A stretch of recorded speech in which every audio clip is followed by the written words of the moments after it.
Right, good evening, everyone. Welcome to the Overview and Scrutiny meeting tonight, 4th of September. Just to remind everyone, the meeting is being recorded. And I believe everybody's here. I don't think we've got any apologies for absence, but I'd just like to welcome Councillor Roxanne Ellis as now an official member of the committee. As councillors will remember that Sandra Barnes had to stand down because she was a policy advisor. So having done that, if we can first move to approve the minutes of the meeting on the 10th of July, please. So Councillor Rachel Ellis is proposing that and Councillor Russell Whiting is seconding. Any matters? Acknowledged in the minutes. Okay, yeah. Thank you. I don't think I saw them, so sorry about that. Any matters arising from the minutes?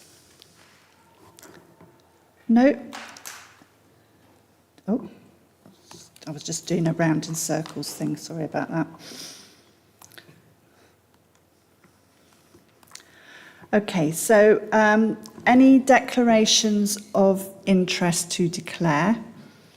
And if not, can I remind councillors that if they do find that there might be a conflict of interest to declare it as we go along? Thank you for that. So I'm very pleased that we have got one of our portfolio holders here tonight to present. Jenny's going to present from the stage, from seating, and is happy to take questions as we go along. And we also have Mike Avery here to answer any questions people might have on planning if Jenny feels that they go beyond her knowledge. Okay, so please go ahead. Thank you very much, Chair, and thank you for the opportunity to come and talk to the Overview and Scrutiny Committee.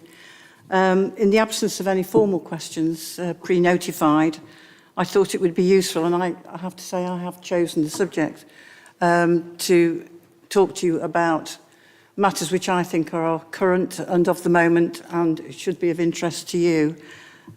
So just for the benefit of new members, I'd like to tell you what the portfolio responsibilities include. So it includes planning policy, development management, building control and land charges, strategic development framework including community infrastructure, strategic housing and addressing empty homes, business growth, economic development and inward investment, workforce development, employment and skills opportunities, town and local centre economy. You'll be relieved to know that I won't cover every single item on that because I think you would be rather overwhelmed. So I'm going to start with the Greater Nottingham Strategic Plan. Broxtowe Borough, Gedling Borough, Nottingham City and Rushcliffe Borough Councils are preparing the Greater Nottingham Strategic Plan, which will cover the plan period 2022 to 2038 and will set out policies to secure sustainable growth. When adopted, it will replace the Aligned Core Strategy, which was adopted in 2014 and is now becoming out of date. The National Planning Policy Framework states that plans should apply a presumption in favour of development. For plan making, this means that strategic policies should, as a minimum, provide for objectively assessed needs for housing and other uses, which includes employment. The housing target for Gedling, using the government standard methodology of calculation, is 7,950 in the planned period, with an extra 10% buffer to allow for flexibility and to ensure that housing need is met. The emerging plan places great emphasis on green and blue infrastructure and 20-minute neighbourhoods. The preferred approach version of the Greater Nottingham Strategic Plan was issued for a 6-week consultation period, which closed on February the 14th. This version of the plan removed the proposed extension to the Teal Close development as resolved by Gedling Borough Council in response to the government's proposed planning reforms. The strategic plan is being prepared on the basis of each council meeting its own housing need as determined by the government standard method, except for Nottingham City, who have a 35% uplift. It is not proposed for the City Council's unmet need to be met elsewhere in the Greater Nottingham due to greenbelt constraints, and this appears to be supported by the government's proposed changes to the National Policy Framework, which are anticipated to come into effect in autumn 2024. Following consideration of the consultation responses, a full pre-submission of the strategic plan will be published in early 2024. The plan also, as I mentioned, includes allowing for increasing employment and approval to issue the Strategic Distribution and Logistics Sites document is being sought from Cabinet this week, in fact, on the 7th. As part of the evidence base which informs the strategic plan, the Greater Nottingham Council's commissioned consultants to carry out an employment land study, which recommended that further consideration should be given to the assessment of need for major logistics facilities. You'll be aware, if you drive up and down the motorway, that there are now very large logistics facilities, and there is still a demand for more. Following the assessments of a preferred approach to strategic distribution and logistics, has identified and proposes allocation of 2 sites, one in Broxtowe and one in Rushcliffe. The proposed consultation seeks views on the proposed sites. Responses will then be considered as part of preparing the next version of the strategic plan. No? Move on. I'll move on then to biodiversity net gain, and this is the Environment Act 2021. From November 2023, developers will be required to provide a mandatory 10% net gain in biodiversity for major sites, that is, homes of 10 or more. For the smaller sites of 1 to 9 dwellings, this requirement is to commence in 2024, but householder extensions remain exempt. This means that developers will be expected to achieve a net increase to the baseline position on site, that is, at the time of planning application is made, and achieve an increase in biodiversity habitat by a minimum of 10%, and it is a minimum. For example, if there is a linear hedge of 50 metres in length on the site, the expectation would be for the scheme to provide 55 metres. Informal guidance is being prepared to guide planning applications, setting out principles such as a preference for on-site provision, and includes procedures, for example, in situations where biodiversity has been deliberately downgraded. The principles also make it clear that BNG does not override existing policy on habitat protection towards designated sites. The informal planning guidance is based on a common framework drawn up by Nottinghamshire councils in partnership with Nottinghamshire Wildlife Trust to coordinate approaches across Nottinghamshire and ensure a consistent response for developers. Yeah. Thank you. This is a bit of a detailed question, so I won't mind if you can't answer it. But one would welcome increased biodiversity. But if there are any, if in fact developers don't fulfil that obligation, is there any method of, excuse me, I'm sorry. Is there any method of sanctioning developers? Are there any teeth? Thank you. So as Councillor Holdingsworth has outlined, there's a statutory requirement for major developments, so developments comprising 10 or more residential units, which takes effect from the 1st of November. So that is a statutory requirement. So any planning permissions granted on or after the 1st of November will be required to provide 10% biodiversity net gain. So that will be part of the planning permission, and there will be relevant legal agreements, so Section 106 agreements, that would accompany that planning permission. So in answer to your question, would there be sanctions? Yes, we could take enforcement action. We could enforce against the Section 106 agreement. So this is a mandatory requirement.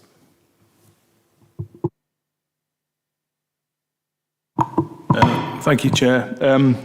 You are taking questions now, are you, Jenny? Yeah, Jenny, when you started off your talk to us, you were talking about this strategic plan, and I think you used the phrase about the 20-minute zone, or 20-minute... 20-minute neighbourhoods. Yeah, could you just give our definition of that then, please? Clearly, the idea is that people should be within those sorts of distances to access healthcare, shops, buses, schools, all the things that we do day to day. And clearly it's important, given the climate change that we face, to discourage people from using cars as much as possible and transfer their activity onto public transport wherever possible. That is the aim, and clearly the plan will make great emphasis on achieving that. As I say, it's being produced across the councils, the four councils, because we know we don't exist in isolation, and clearly 20-minute neighbourhood in Gedling that doesn't apply anywhere else would not achieve very much. So that is the idea. So we need to work with other partners, other agencies, other councils, to make sure we can achieve that as far as possible. In the already developed areas, that might be quite difficult, but the strategic plan gives us the opportunity to actually take some of these measures forward and make them real, like the green and blue infrastructure as well, which hopefully will provide that connectivity of sort of waterways and green spaces. So that's the answer.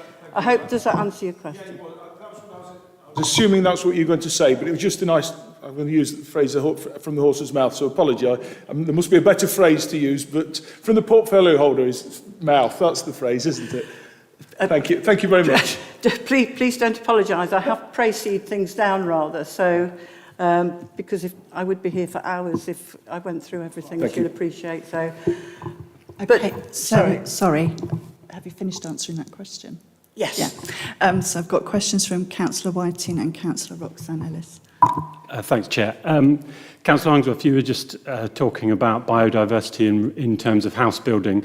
I know this only happened last week, so I don't expect a detailed answer, but I wonder if any consideration has been given yet as to the potential environmental impacts in the borough of the government's decision to scrap the nutrient balance. I think it is basically allowing new house builders and new housing developments to put even more pollution into the rivers. Obviously, there's an issue at the minute because the rivers are already full of other pollution. I won't use the word at this hour in case my children are watching on YouTube, but I just wondered if the council have given any consideration to how that might be negated. Thanks.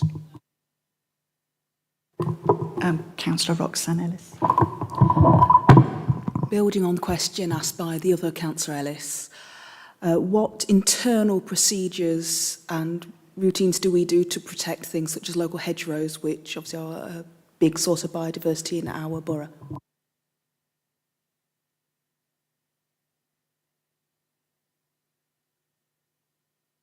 Thank you.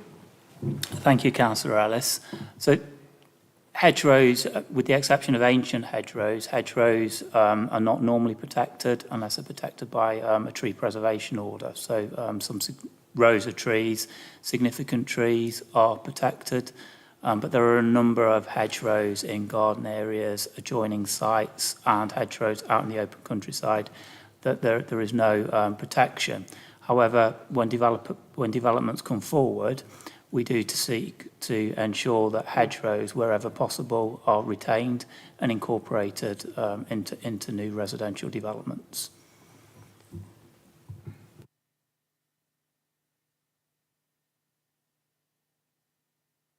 I'll answer the question about the nutrient neutrality first, and I have actually looked into this, so I can probably answer you reasonably well on how it actually doesn't affect Gedling. So on the 29th of August, the government announced that it intends to remove the requirement issued to 62 local authorities that housing development must be nutrient neutral in their areas. A measure that was intended to prevent runoff of nutrients polluting rivers and groundwaters. This requirement is to be removed by way of an amendment to the Levelling Up and Regeneration Bill, currently passing through its parliamentary stages.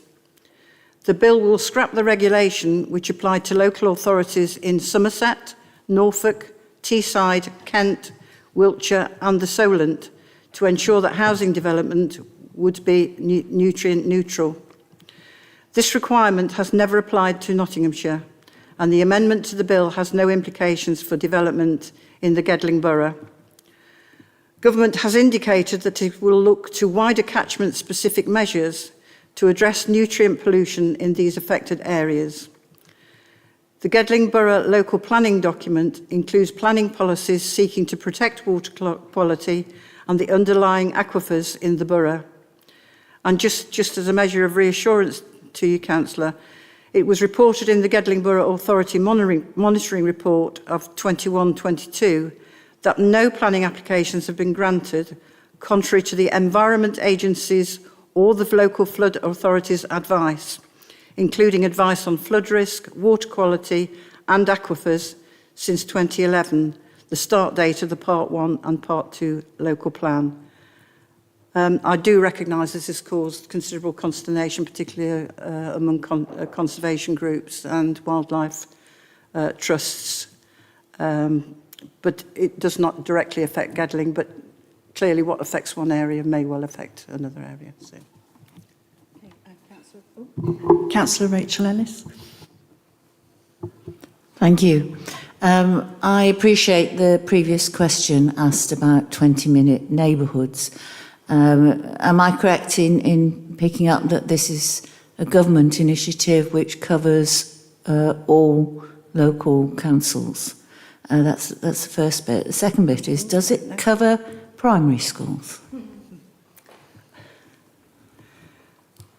Is it a government initiative? I didn't think it was, but I wanted to check and not give you the wrong information. I believe a lot of local plans will start to introduce this measure, because clearly going forward we have to address the issues of climate change in some way, and this is just one part of it.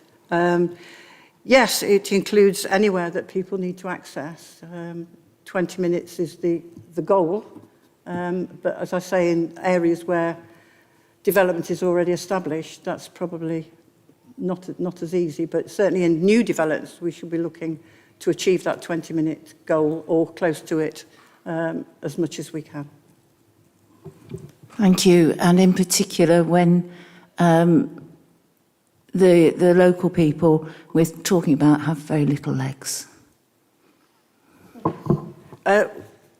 Well, indeed, I see mums walking by my house, taking children to school, often with another toddler and possibly a furry friend. So clearly, we need to make things as accessible as we possibly can. Thank you. This next item is something I'm incredibly proud of, and I'm sure Mike Avery is as well, because it just shows the quality of our staff, I think. And it's about the Design Code Pathfinder. Gedling Borough has been selected by the Department for Levelling Up Housing and Communities to participate in the Design Code Pathfinder programme and award of funding to create a borough-wide design code. In accordance with national planning policies and guidance, including the National Model Design Code, Gedling's Design Code will set rules and design principles specific to the borough that developers and householders will need to follow when designing new residential development within the borough. A key piece of work completed to date is a detailed baseline assessment so that we have a better understanding of the character of the borough, and specific settlement types and local areas have been identified. Work is taking place on working up the design code itself in a series of documents which will apply to different scales of residential developments, from alterations and extension to existing homes to new strategic scale schemes. It is anticipated that the design code, I'll turn my page over, will be consulted on and adopted as a supplementary planning document in 2024. Is there anything you want to add to that, Mike? Just to say that it's been a real opportunity for Gedling to develop this design code. So there's an emerging statutory requirement for all councils to adopt a design code. And as Jenny said earlier in her presentation, we were awarded grant funding of £160,000. So the planning policy team, and in particular Joe Gray, Alison Gibson and Alkin Corkmats, who have represented the council, they've done an excellent job in terms of managing consultants, so that they should take significant credit. We have some draft codes which have currently been produced, and as Jenny said, we're looking at taking forward some discrete design codes so that they can be applied to specific types of residential development. So really, really exciting. Absolutely delighted with the work that's been undertaken to date. And there should be further. What we're doing at the moment is just testing the codes to ensure that they actually work in practice. And then hopefully next year we'll be looking to take forward the documents as to incorporate them as supplementary planning documents. Thank you, Jenny. Thank you. Yes, I think it's real credit to our staff and the borough that we were chosen. I think it was one of 14 across the whole country of local authorities and other agencies. So I feel extremely proud that we were selected to take part in that Pathfinder. Are there any other questions on the planning and planning development side? If not, I'll move on to economic regeneration. I think move on. Move on, thank you. Yes, it's warm, isn't it? Right. Right, I'll move on to the economic regeneration side of the portfolio. And Mike, if you wanted to go, I don't think... Yeah. Thank you very much for attending. Really appreciate it. Thank you, and please pass on our congratulations to your staff. We'll absolutely do that. Thank you very much.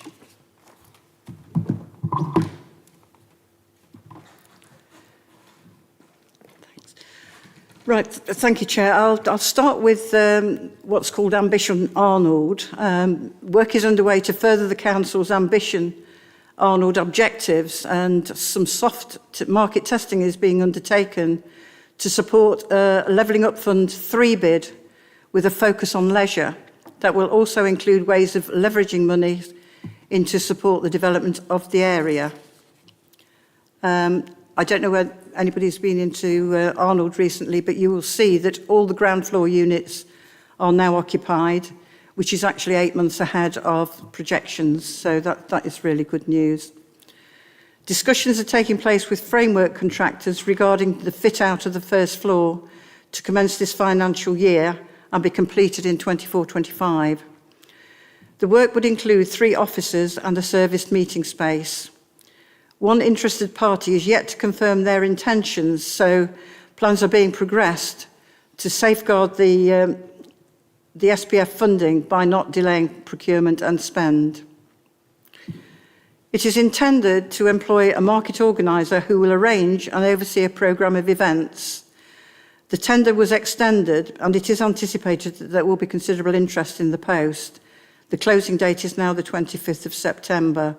Once employed, that organiser would be overseeing events for the rest of the year, including the Christmas market. But events have been taking place even without the market organiser, and a very successful Makers Market was held on the 25th of August with 7 good quality stall holders. All of them were either Gedling or Nottinghamshire based.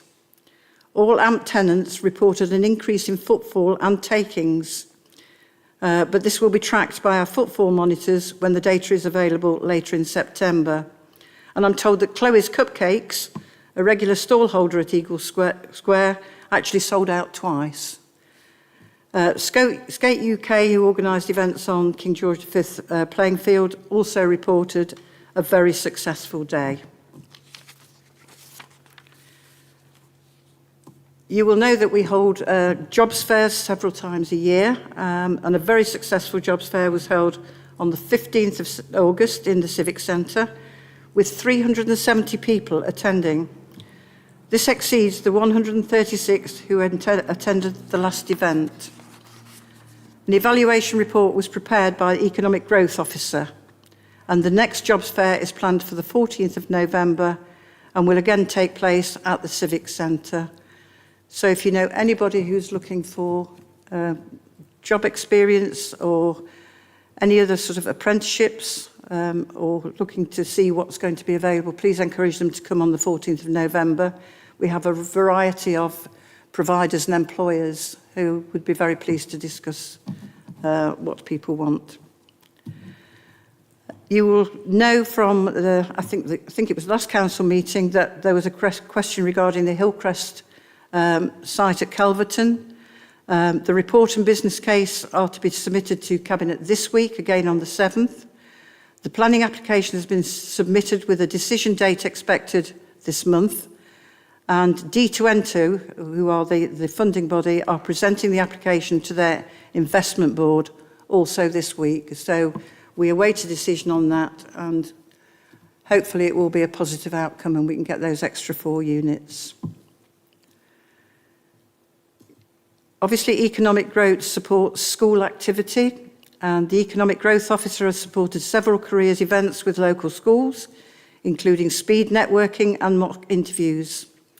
An appointment has been arranged with the careers lead at Derry Mount Special School to discuss careers support in their next academic year. There is particular interest in construction, apparently, there. Ready? Just breaking for any questions? No? In terms of housing, you will know we've got the vacant sites on Burton Road and Station Road. The Housing Strategy Manager has been working with legal and procurement services to get Burton Road and Station Road over the line, with Lindums, who are seeking a registered provider. Lindums have visited both sites and reviewed previous designs and have requested a further 2 weeks to develop their own concept. This will be tabled to the Council in the coming weeks. You will know that work was halted because of COVID, and once we were able to start that procurement again, lots of things had changed. Unfortunately, we had to revisit because the housing needs were somewhat different. But hopefully, in the next few weeks, we'll see progress on that one. The Housing Strategy Manager has been working... Oh, I've done that one, haven't I? I'm telling you again. Right. No, I haven't done that one. The Housing Strategy Manager has been working with legal and procurement services... The Housing Services has commenced the process to develop a Gedling housing strategy with an officer workshop this week. This will provide the opportunity to ensure a consistent and collegiate approach to housing across the organisation. The officer is also planning to engage with external stakeholders and initiate a working group. It is intended that the strategy will be developed within the next 6 months. It's really important that we work across the whole council when we're developing policies, and also external agencies that we need to bring on board. I don't know whether new members are aware that we have an empty homes officer, and I'm sure most of you will be aware of empty homes, possibly in your areas, that cause blight and consternation, antisocial behaviour and littering. So some years ago, we developed the role of empty homes officer, who has consistently exceeded targets in what she does and the homes she brings back in. Sorry, I think. Thank you, Chair. Is that the only way of identifying empty homes, Jenny? The officer, what other how do we know what we don't know, I suppose? Well, I guess one of the ways is if council tax isn't paid and the occupier isn't available. But I think the Homes Officer does have a mechanism for identifying empty homes across the borough, either through council tax. But I think probably a lot of because we know how many empty homes there are at the moment. So she must have to say, I don't know what the technicality of that is, but I can certainly find out. She's currently working on 334 live cases, and I'm sure they're not all reported by members. Did I see a hand go up there? Yeah, all I was going to say was that thoroughly endorse everything you've just said about Nikki, and I think it would be very good of this committee, very good if this committee could express our thanks to her. She's very good at what she does, but I think most importantly, the communication skills she certainly has with me, and I assume therefore with other councillors, is excellent. It's always good to have feedback. She's also really good when you've got concerns from neighbours about providing updates that are reassuring. Thank you for that, and I'm sure it would be much appreciated because she works consistently and without an awful lot of publicity, I think, a lot of the time. So yes, I think if the committee passed on those thanks to her, it would be really most appreciated. She works really hard, and the caseload, as you see, is quite high. Some of them are actually quite difficult to resolve.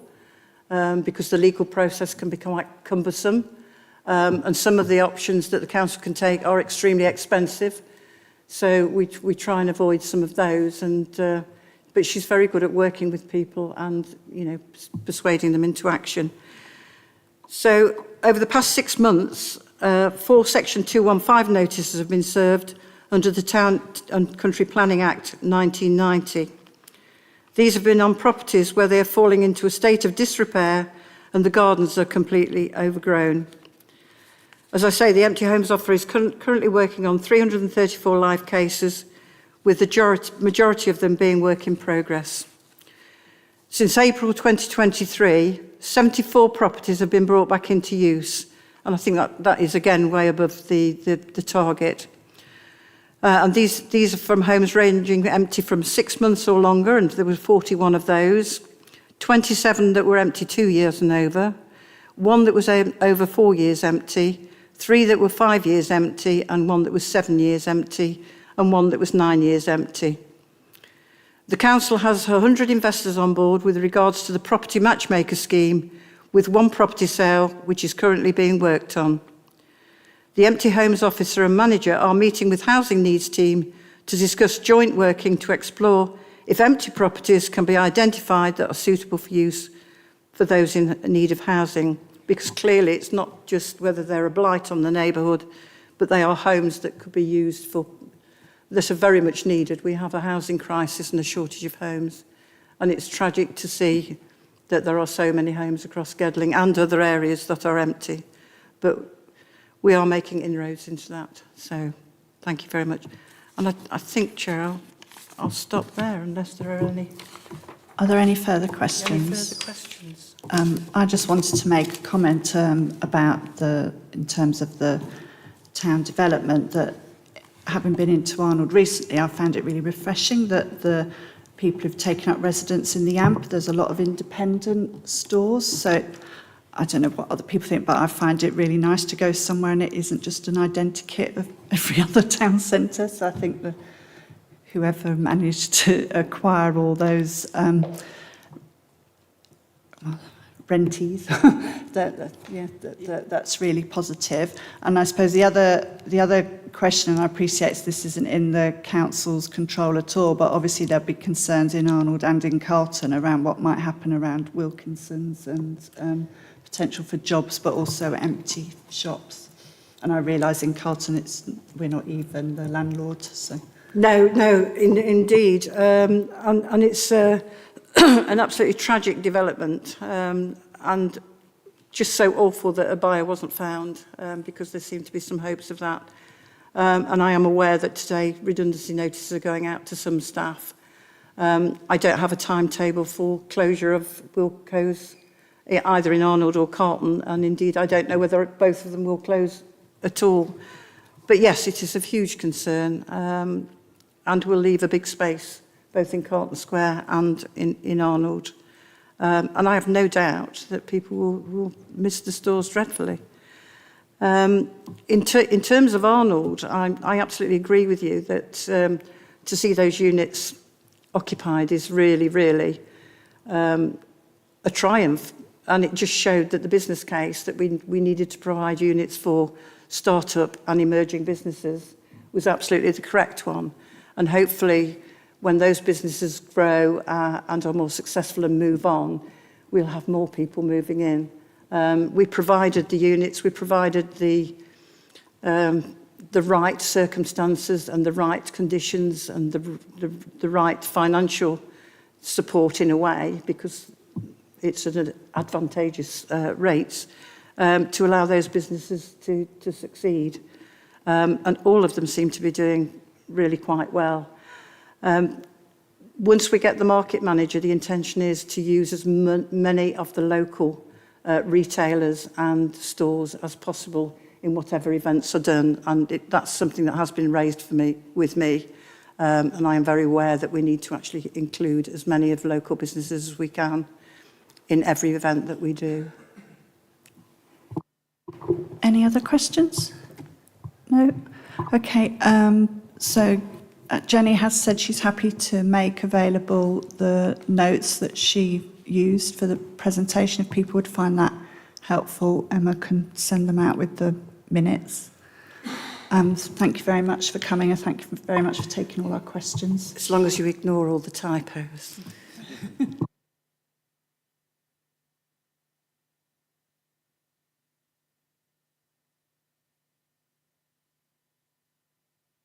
So we're now moving on to agenda item 5 and a report from the response to the Sewerage Review Working Group's recommendations.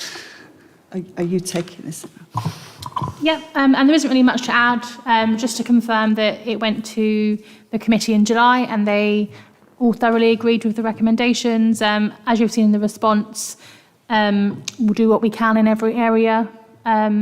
I'm not sure as much as I can say unless any members have any comments. Councillor Ellis did a great job at delivering the report, so thank you very much. That's it from me. Thank you. Then agenda item 6 is the annual report. So again, this is you. Hello, yes. So every year, the Overview and Scrutiny Committee collates the reports of their activity over the last year. This is the report from the last year. This then gets forwarded to Council for them to note. Obviously, I've pulled the report together based on what we've done, and it's just to see if any members would like to add anything or change anything before we send it to the September Council meeting. Is there anything you think I've missed or too much, maybe? Any comments on the report?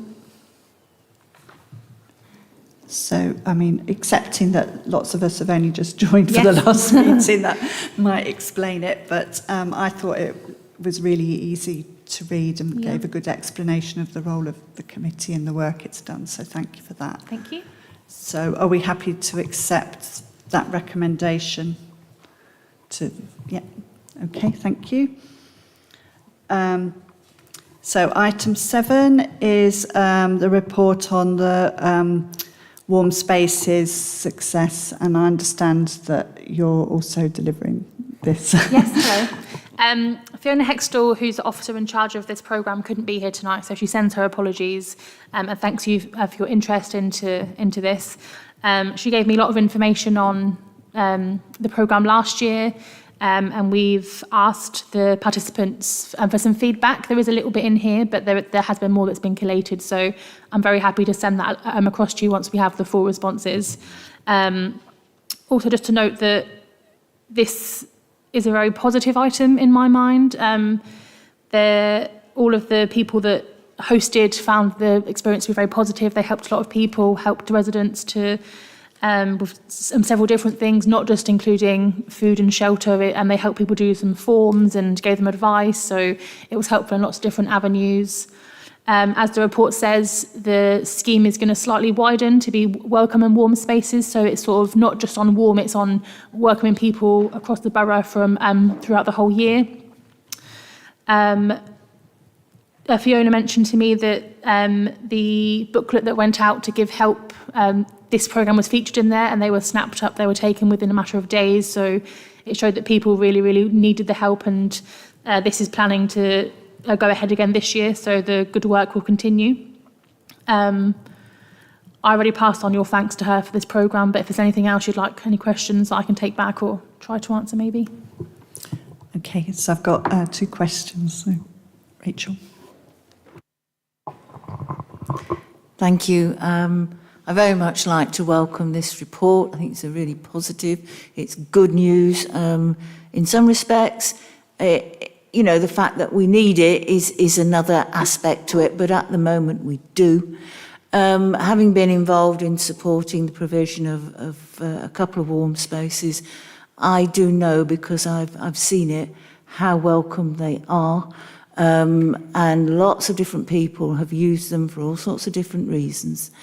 So I've also noted that it's inspired others to get involved. So I hope that the new booklet is even thicker than the old booklet. So I thank you.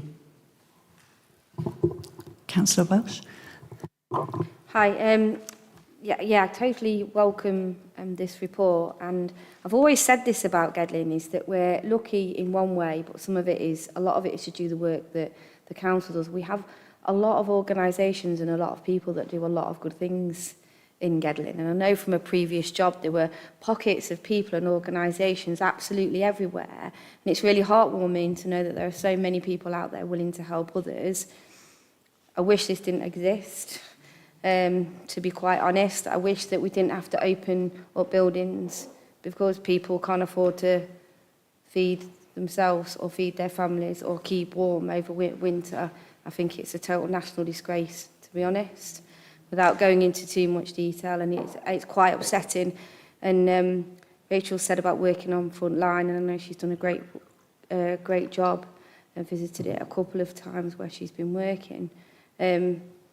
But when I've I think I've been involved with things. I also find it quite upsetting as well, especially when there's children involved. So my question is, if you look at everything that's going on in our economy and what's going on in the world, and mortgage, rents, and et cetera, this winter is set to be a lot harder for a lot more people. So the situation is going to get worse. Do we bring these people together? Have we brought all of these people that are a part of this organisation together in one room and let them meet each other? And the reason that I say this is I do quite a lot of work with Good Shepherd Church. And they were saying, we do this, but actually we don't know about what other people are doing or how they work. And sometimes the best way to get to know that is to get people in the same room as each other, have a coffee with them and get them talking, have some kind of summit really to say, these are all of the organisations. I know a booklet is great, but sometimes getting people together in the same room is a lot more effective. So in light of the fact that it is evident, it's not even me saying anecdotally, it's going to get harder for a lot more people this winter. I'm concerned about how that's going to impact, especially children living in Gedling, across Gedling. So my question would be, or my plea would be, or my idea would be, is to bring these people together before it does get really bad and start having those conversations, invite councillors along as well, and how we can help better and how we can challenge it so those resources are shared between people. Good Shepherd, for example, has a very large room and a lot of volunteers, but doesn't always get the people there. So there is something about them working together and they wanting to work together. So I was just wondering whether that was perhaps something we could do as a council, is bring those people together and help in that way, maybe. I'm not from that department, so I can't comment on what they do currently, but I can definitely pass that on as an idea. As the report said, this programme isn't funded at all by any funding. It's being utilised within a current resource of officers, so I'm not sure of the extent they can go to do a massive conference, for example, but I'm sure that it wouldn't be hard just to do like a Teams meeting or something just to collate the people. I'll speak to Fiona and see what she can do and pass on your comments. I'm sure she'll be more than happy at anything she can do to help people. Thank you. I just wanted to, I've got 3 other people who want to ask questions, so I'll be quick. I just wanted to build on what Councillors Ellis and Welsh said, that having been involved myself, I know that some of the people who provide are worried about whether they will have enough funding to carry on, especially with the expanding need. But on a more positive side, it has been a great vehicle for engaging more local communities in what they can do to support each other. I know that, again, a lot of the initiatives I've involved in, some of the people who started by attending are now involved in as volunteers in helping them run, and agreeing with the drawbacks of just having a list. It is really helpful for myself as a councillor, I'm sure to other community organisers, that at least there's something concrete to signpost people to. So I have got questions from Councillor Whiting, Councillor Pope and Councillor Smith. Thanks, Chair. I'd echo the sentiments from colleagues who have spoken about this report. It's a very good report, and it's good to see that the community is stepping up to fill the gap that is being left. Councillor Welsh referenced the fact that this year is going to be even harder with mortgage repayments going up and food inflation and so on. We're also not going to have that small amount of government support that households were getting last year to help with energy bills, and I don't think the price cap has come down enough to cover the shortfall. So obviously this is going to be another very hard winter for our people in Gedling and beyond. I just wondered, in addition to bringing the providers together, which is a very good idea and one I would strongly support, whether there could be some link between the providers and the service users ahead of time, so that we can see what kind of services or what kind of provision they would like to see in their community, and then maybe that could be matched up. I mean, for some people it obviously will be enough to go and sit somewhere warm and have a cup of tea and read the paper, but if there are other community-specific provisions that might be available but aren't known that are wanted, so maybe that's something that can be taken forward as well. I know that Robin Comms is asked to pick this up and put it in Contacts magazine, and that's a magazine that goes to the whole borough, so this provision will be communicated earlier than needed, so hopefully that idea can be sort of covered in that aspect. Councillor Pope. I think my question's really been asked by Councillor Whiting, building on Councillor Welsh's observation. Just one thing, I mean, you mentioned the Good Shepherd. I mean, they're not even listed, so there are lots of other groups across Gedling, across the borough, who are providing support for their communities and undertaking something which, such as has been suggested by Councillor Welsh, I think would help to bring some of those folk who are working independently together, and as Councillor Whiting said, find out what communities need and how the different opportunities in those communities actually fit together like a jigsaw. Councillor Smith. Yes, thank you. Just echo what's been said before about the report. And I'm also pleased to see that the title's been slightly changed to welcome and warm spaces, because I think social isolation is just as bad as sitting in a cold house, and that can happen whether it's summer, winter, spring or fall, to quote a song. And as just been mentioned, there's certainly a couple of providers in my ward that aren't listed, and that was probably remiss of me for not telling you before, but I'll certainly pass those on. This is the list that was added and that was provided last time. So Fiona is continuing to do a lot of work for the next programme. So hopefully this number will only increase as we know who the people are, and if this sort of idea of network does come into play, it will only increase then. Also, on your comment on isolation and that sort of thing, one of Fiona's tasks and one of her KPIs is to sort of reduce and prevent isolation and loneliness, especially in older people. So that's part of the reason why the welcome part has been added. It's not just about feeding and warming, it's about welcoming everyone across the borough, and also like fostering community cohesion, that sort of thing as well. So there's lots of different ideas that are being put into one network. So thank you. Councillor Ellis. Thank you. I'd like to echo my colleagues in that it is amazing how many people have been willing to give their time and energy to help others, but it is disappointing and disgusting that so many people are in need of these services.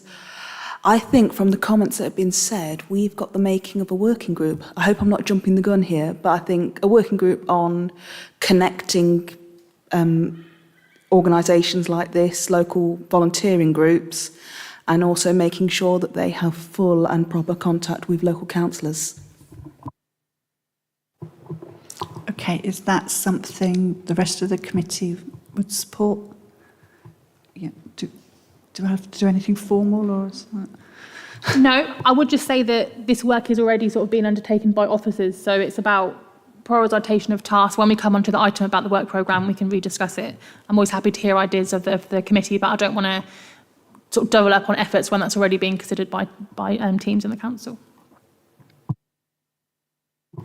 Any other final questions on this item? No? Well, hopefully you can pass on the discussion and the points that were made. I know that quite a few councillors volunteer at some of those within the list, so as well. So I suppose we should pass on our gratitude to them and all the volunteers as well. Thank you. So item 8 is the proposal to form a working group to review funding bids. And Emma, I think you're going to introduce this item. Yes, and there's not much more to add. This report was a basic overview of the funding that we have applied for recently, and doesn't obviously include every single bit of funding. It was just a quick bit of research to start off the group. This report is mainly for the recommendation of starting the working group to go into it in more detail. Just to confirm, this report, this working group's purpose will be confirmed at the first meeting, and the working group is open to all all members apart from the exec. So if it does get agreed, it will be a cross-member party working group of all members, not just people on this committee. Yeah, I think that's it. Thank you. Councillor Smith. Thank you, Chair. I welcome this, and obviously the outcomes are all determined based on what the purpose of it is, so that will be determined at the first meeting, but clearly that needs to have a look at historic bids and feedback on that, so that the group can really get the teeth into actually making a difference rather than just rubber stamping to say we've all had a look. What we're doing is great, let's keep going. Clearly it's not. So the purpose needs to have proper teeth to it to make actual changes. How many councillors per group are we proposing for this, please? Well, there's not a limit in the Constitution, so it depends on how many people want to attend. I don't envisage that every single member will be able to attend. I think last time we had 13 confirmed, and then they just sort of dipped in and out as and when they could. So it depends. This, as you said, this report and this working group needs to have a purpose, and the purpose, as we all discussed last time, is to better things for the residents and the people of Gedling. So we can definitely discuss it at the first meeting, but there's no official limit as such. If there's like 43 people, then I might have to say no, but depending on room size, but we'll see when we get there. Thank you. In answer to your first point, I think it's important that we make sure the focus is on how can we be successful in future bids, and obviously that does include learning, but I think the purpose of the group wasn't to be ultra critical of officers where we've been unsuccessful, often for reasons that are just there isn't enough funding available to go around. But yeah, I've got a question from Councillor Welsh. Yeah, I actually propose an amendment to the recommendations. Did you want me to read it out? Mm-hmm. Yep. So it would go after B, after subsequent bids. It would say, including consideration of the National Audit Office's current study, which is reviewing the following major government funds: the Town funds of 3.2 billion, Levelling Up Fund 4.8 billion, and UK Shared Prosperity Fund 2.6 billion, and examining whether the three funds have clear aims and objectives as part of a joined-up approach, whether the three funds have been funds have been distributed in line with their objectives, and if they are being spent as planned. DLUH's approach to the monitoring and evaluation of the three. It's quite a comprehensive recommendation. Do I need a seconder for that? Councillor Whiting was the first hand I saw. I was just going to say that could definitely be in terms of reference, or do you definitely want it to be a... I definitely want it in the recommendations. I think it's this National Audit Office's report, bearing in mind this is a report that isn't linked to the government and isn't linked to Gedling Borough Council. It is a report that is looking into the major funds that we've applied to haven't necessarily been successful. It's looking into how they have been distributed, and that is just as important as is saying to our own officers, as has been implied behind me, that this wasn't quite good enough. We need to know what has gone on at a government level with regards to these funds, and this is why the National Audit Office is actually doing this report, and the report is actually due in autumn. So it's due very, very soon. I think it's critical to this examination of what has and hasn't gone on, to be honest. So I've had a seconder for that recommendation. Are there any other comments? Or?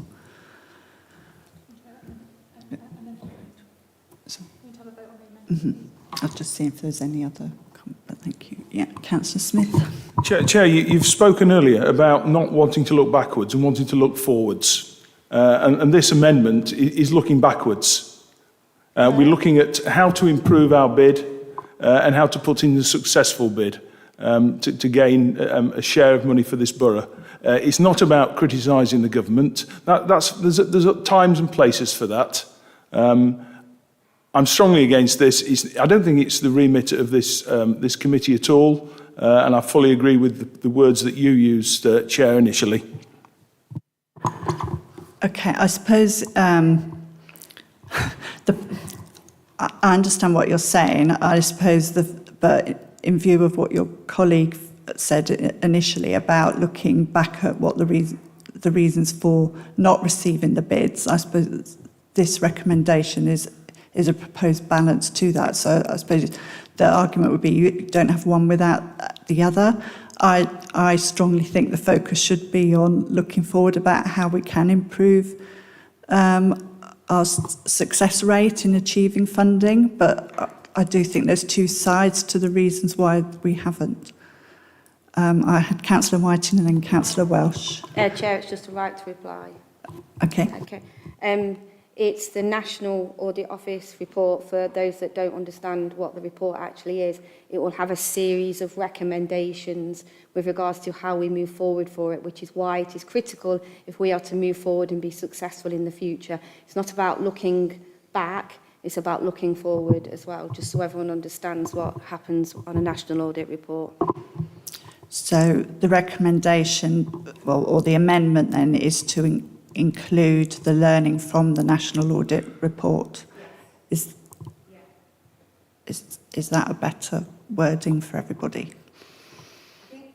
I think the wording that I gave captured that, to be honest.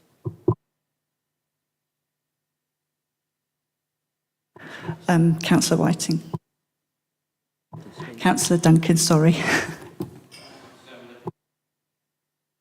Exactly what the... So at the moment we have to vote on the amendment as Councillor Welsh read it out. Do you want it repeated? It was long. Yeah. Could you repeat it, please? So it would go after B, which after subsequent bids on the recommendations, and it would say, including consideration of the National Audit Office's current study, which is reviewing the following major government funds: Towns Fund, which was 3.2 billion, Levelling Up Fund, 4.8 billion, and the UK Shared Prosperity Fund for 2.6 billion. And examining whether the three funds have clear aims and objectives as part of a joined-up approach, whether the three funds are being distributed in line with their objectives, and if they are being spent as planned. DLUH's approach to the monitoring and evaluation of the three.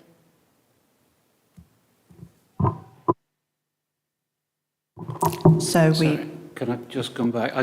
As I say, that is very lengthy. It does seem to be that it's suggesting we scrutinise the government. If we have such a lengthy amendment in the future, do you think we could see a written version come out in the agenda or at the meeting? But certainly from what I've heard, it is changing the tone of the scrutiny review quite dramatically, and it's possibly a separate review. I don't think I would support it. It's quite extensive and quite different. Thank you. I've got Councillor Ellis and Councillor Smith. Thank you, Chair. I actually thank Councillor Welsh for actually itemising what the audit report is going to cover, and I think it's helpful. But essentially,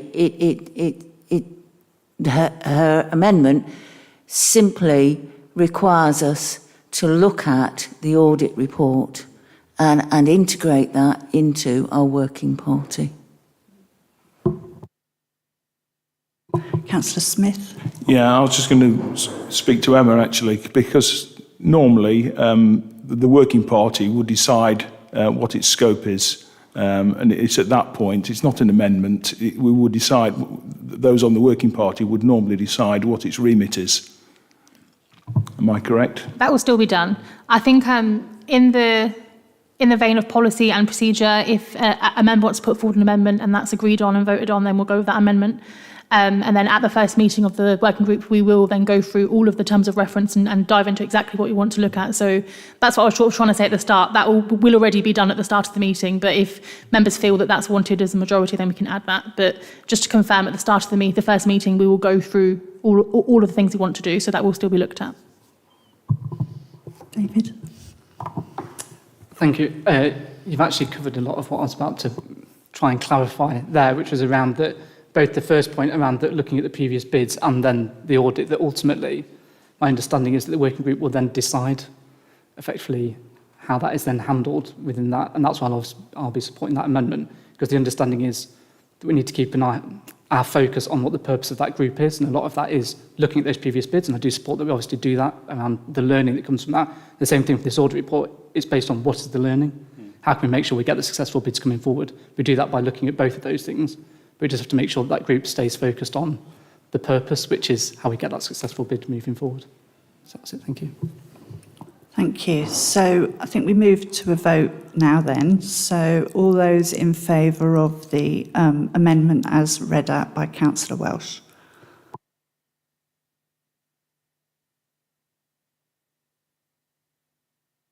And against? And I think that's everybody. And can we make sure that a copy of the revised terms are circulated? So is that everything we have to do now? Right. Okay, thank you.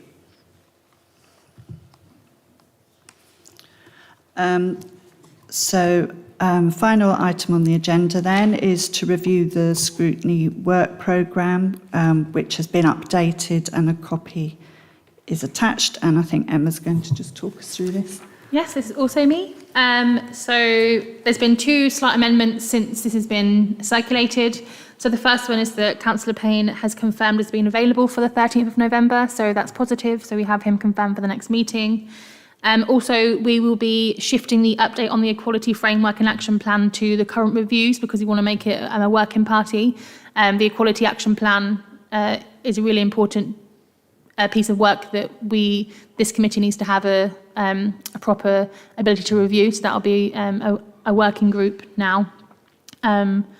That's the only change as printed in the minute, as printed in the pack, sorry. I did sort of rejig this based on our discussions last time, so I'm hoping this is suitable for members. If there's anything you want to rejig or change or remove, let me know. There wasn't a lot of comment last time on removing things, so this is quite full. So I think I would just say, let's be realistic on timeframes and your time on what we're going to do if you did want to add or change things. Also, unfortunately, you'll notice that I've moved back the Q1 performance, and that's because we are only a few days before Cabinet, so Cabinet has to see it first. So we'll continue to see it a few weeks later than it's been circulated to Cabinet. So apologies for that, but it's just sort of the proper process of how that needs to go. I was just going to say, I know there was a question asked earlier about adding in a working group on the warm spaces. I was just wondering if perhaps we would want to ask Fiona to come to give another update in 3 months, 4 months? I don't know, what do people think? Yeah. I've got nods, if that's enough to go on with. And also, the last time we also talked about trying to get one of the Cabinet in ready for the first meeting of the next cycle, so that we don't have an empty slot again like we did this time. So, and then Councillor Ellis had a question. Yes, I'm just asking for a little further clarification. I'm looking at item 2, the work programme, and the ideas that came out of our last meeting. I just want to clarify which you believe would be a working group. I mean, obviously the funding one is clearly one of those, but do you perceive any others to make up a full-blooded working group? Because I do note we only had one working group last year, and there were all sorts of reasons for that.